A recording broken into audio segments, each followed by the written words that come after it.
Imagine un pays où la nature n'est pas juste un décor, mais un personnage principal. Un pays où, chaque année, on consacre une journée entière à célébrer, protéger et remercier la nature. Ça semble presque utopique, n'est-ce pas? Pourtant, c'est une réalité en Pologne avec cette journée de la Ligue de protection de la nature. Mais attends, ce n'est pas juste une journée comme les autres. Ce jour-là, on plante évidemment des arbres, on nettoie des rivières, mais surtout, on se reconnecte à ce qui fait de nous des êtres humains. Aujourd'hui, je vais te montrer pourquoi cette journée est bien plus qu'un événement écologique. En fait, c'est un rappel de qui nous sommes et surtout de ce qu'on peut devenir. Vitam sur le Double K, le podcast qui explore et décrypte l'identité polonaise. Ici, on parle de valeurs, de traditions et de cette manière unique qu'ont les Polonais de voir le monde. Si tu cherches à comprendre ce qui fait battre le cœur de la Pologne, je pense que tu es au bon endroit. Alors, si tu es prêt pour un voyage au cœur de l'âme polonaise, attache-toi, on est parti. Historiquement, cette journée a réellement commencé en 1928, à une époque où la Pologne venait juste de regagner son indépendance et où le pays avait besoin de reconstruire plus qu'un territoire. Il fallait avant tout reconstruire une identité. C'est là qu'un groupe de visionnaires a créé cette journée de protection de la nature. Leur mission était très simple. C'était protéger la richesse naturelle de la Pologne et éduquer les générations futures. Cette journée, évidemment, ce n'est pas qu'une fête. C'est avant tout, je pense, une promesse. Une promesse que chaque Polonais fait à son pays. C'est assez émouvant d'ailleurs. Mais tu vas voir, c'est une journée qui est extrêmement concrète. Pourquoi cette journée est aussi importante aujourd'hui? Aujourd'hui, en fait, cette journée, évidemment, on est loin de 1928. Et cette journée prend évidemment un tout autre sens. Comme on peut le constater nous-mêmes, on vit dans un monde où tout va vite et on oublie malheureusement parfois l'essentiel. Ce jour de protection de la nature, on pourrait dire que c'est un petit moment de pause. Un moment pour se souvenir que la nature, c'est notre maison, notre refuge. Il y a un proverbe d'ailleurs en Pologne qui dit Człowiek jest naturą, a natura jest człowiekiem. L'homme est la nature et la nature est l'homme. Le proverbe, en fait, il résume parfaitement l'esprit de cette journée. Et toi, qui écoutes ou regardes ce podcast, quand est-ce que tu t'es arrêté pour vraiment écouter le vent dans les arbres ou regarder une rivière couler? Il est peut-être temps que tu te reconnectes, tu ne penses pas? Je vais te raconter une petite histoire que je n'oublierai pas. En fait, c'était en plein mois de juin, dans les montagnes des Tatras. J'ai alors vu un groupe de bénévoles qui s'étaient réunis pour nettoyer un sentier.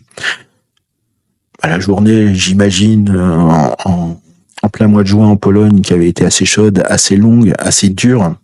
Évidemment, ils étaient tous un petit peu fatigués, sales, mais en fait, ils étaient avant tout fiers du travail accompli. Puis, quand le soleil s'est couché, donc je t'imagine, on a été quand même assez tard, il y a une vieille dame qui est arrivée avec son petit panier. Elle a offert à ses bénévoles un petit panier avec diverses choses. J'imagine qu'il devait y avoir évidemment de la charcuterie polonaise, peut-être des bières ou une bouteille de liqueur, certainement artisanale. Et quand je regardais ça, j'ai vu les gens s'asseoir ensemble et à se raconter évidemment quelques histoires. En fait, ils disaient tous que ce sentier, en fait, ils avaient l'habitude de le parcourir. Notamment cette vieille dame qui disait qu'elle le parcourait et elle avait l'habitude avec son mari d'y aller assez régulièrement. Son mari, il aimait évidemment cet endroit et il disait aussi que la nature nous rappelle d'où l'on vient et où on ira un jour. En fait, ce sentier, c'était pas simplement le sentier qui venait d'être nettoyé, mais en fait, c'était un réel héritage. Pendant cette journée de lutte de protection de la nature, tout le monde met un petit peu la main à la pâte. On va avoir des groupes d'enfants, des groupes d'étudiants, des retraités, même parfois des entreprises locales qui y participent. C'est un petit peu une effervescence incroyable.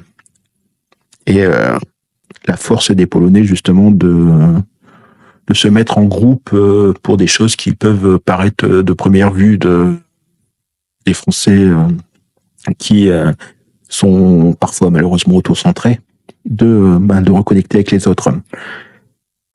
Une année, par exemple, je me rappelle que j'ai vu dans un parc un groupe d'enfants en train de construire un hôtel à insectes.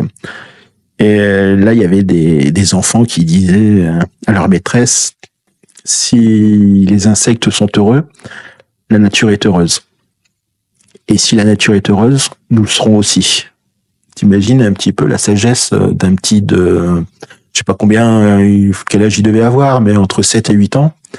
C'est quand même assez fort. En fait, ces petites actions, ces petits gestes, c'est ça qui fait la force de cette journée. Et toi, si tu avais un seul geste aujourd'hui à faire pour préserver la nature, quel serait-il? J'attends un petit peu ton commentaire. Comme on l'a vu, cette journée évoque des valeurs polonaises qui sont assez fortes. Mais avant tout, moi, je pense que c'est pas ce qu'on fait qui est important, mais c'est vraiment ce que cette journée représente. Cette journée, c'est un peu une leçon de respect, de solidarité et de gratitude. C'est un rappel que peu importe d'où l'on vient, on partage tous la même planète. Et question comme ça, un petit peu philosophique, si on prenait cette philosophie pour notre vie quotidienne. Je sais pas ce que t'en penses, n'hésite pas à le partager. Demain, après, on va faire un petit topo sur la nature et les valeurs qui sont issues de cette journée. Demain, on va parler d'un sujet très concret et très utile. C'est comment réduire ses coûts énergétiques grâce à des astuces directement inspirées de traditions polonaises. Tu y découvriras certainement des idées pratiques et surprenantes. Crois-moi, je pense que tu ne voudras pas manquer cela. Alors je te dis rendez-vous à très vite. Si cet épisode t'a touché ou t'a inspiré, partage-le autour de toi, mets un j'aime, abonne-toi, ou si tu veux soutenir le projet, tu trouveras un lien dans la description. Chaque geste compte pour faire vivre cette aventure et porter haut les valeurs polonaises. Je te remercie beaucoup pour ton écoute, je te souhaite une très bonne journée, miłego dnia, do zobaczenia, do jutra.